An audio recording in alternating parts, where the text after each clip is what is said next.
Hey guys, hope everyone's doing well and making a good start to the new year. I don't normally do videos like these.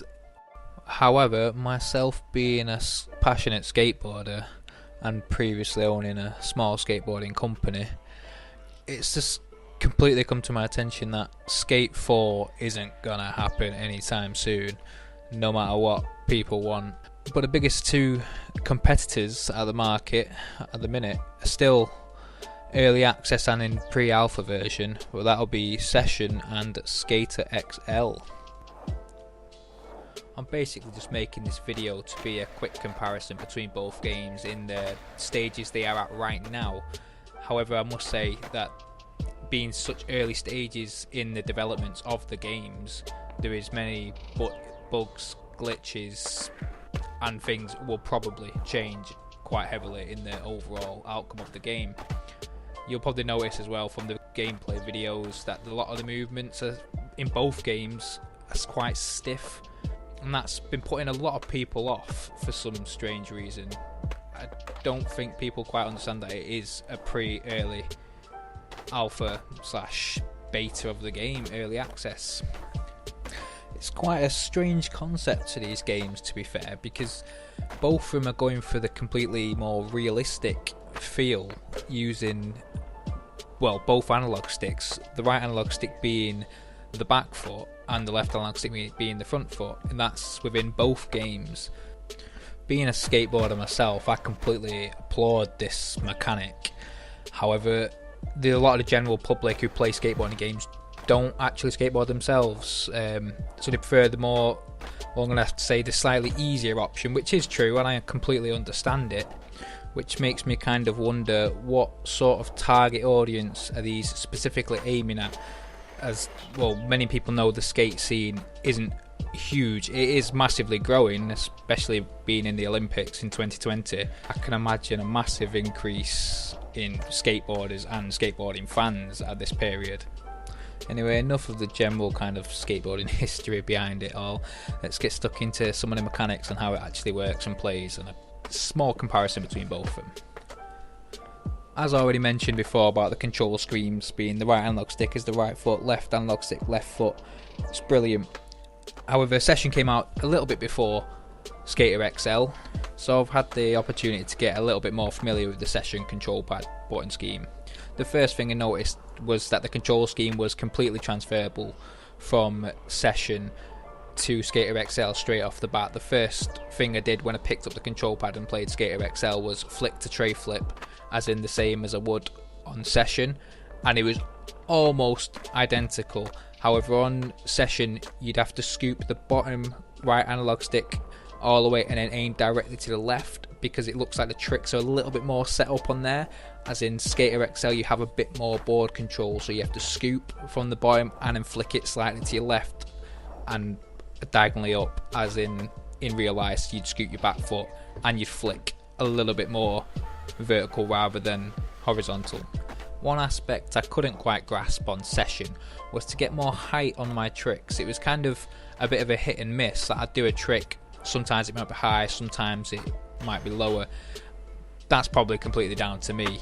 However, on Skater XL they have a good tutorial page which shows you how to easily add height to your tricks. So to add height to your tricks on Skater XL you'd use both analog sticks to move both of your feet close to the bottom of the board, which physics would prove that using the right technique would give you a higher pop.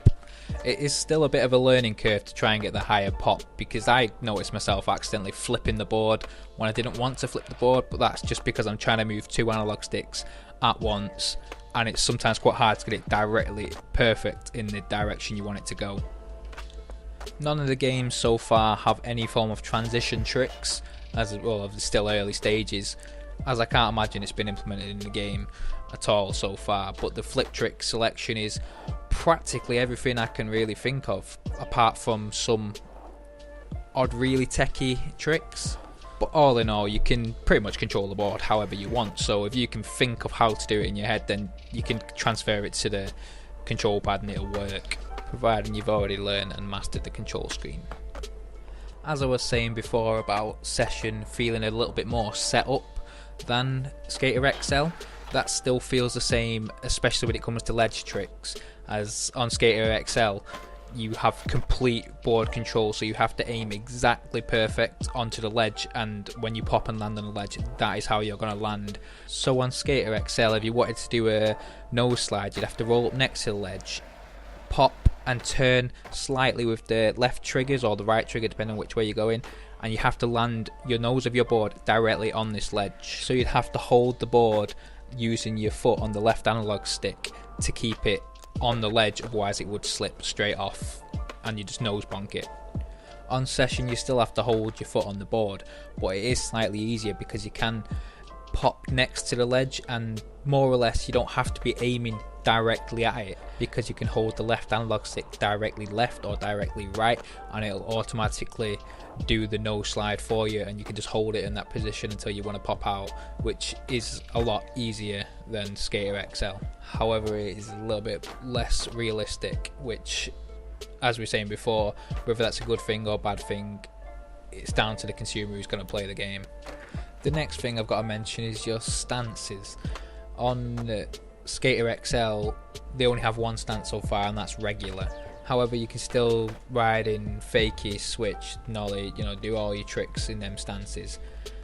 On Skater XL, once you're riding switch, you can do switch tricks by doing them practically exactly the same as you would doing nollie tricks, which to me, it's not amazing, but it is easy. To me, on that aspect, session wins it over completely. It's very hard on session because once you go into switch, all your controls are practically flipped the other way around. So to do switch, you'll have to, if say you wanted to do switch kickflip, you'd have to use your left analog stick down and then flick your right analog stick up. So you put your left foot down and then your right foot up, or diagonally up, which is very hard to do, but it does give it that more realism effect. Overall, as a quick conclusion of what I genuinely think is better is, well, there isn't a better version at the moment because they're such early stages. Personally, what I play the most at the moment is Skater XL, and that's mainly because the development stage of that game is a lot further on than the pre-alpha which I've got of session, so there is a lot more to it. You can do a lot more, and it just seems a little bit more fun to me at the moment. I do believe both of them are going to be quite heavy competitors towards each other, which is something I'm not too sure on how it's going to go down, being both games more or less identical, just slightly different mechanics. I hope best luck to both of the games because they are both amazing. But to a consumer point of the general public person who's not a skateboarder and is just a general gamer, they would prefer more of a simplicity feel to it. I've got friends who skateboard and they can't play session for the life of them because they're so used to skate free, and they think session is just too hard for them. One thing I've got to say is both games, it is a learning curve, and if you enjoy skateboarding games, if you enjoy skateboarding, I do recommend just trying out both of them, to be honest. Don't be put off by the complex controls because you get used to them pretty quick, to be honest. And it is very rewarding. There's no point system, but it does make you feel like you've accomplished tricks after trying them for so long. If you plan out a line in your head, you do that line and you feel great about it and it looks great. Overall, I'm really anticipating to see more about both of the games and what the future has in store for them.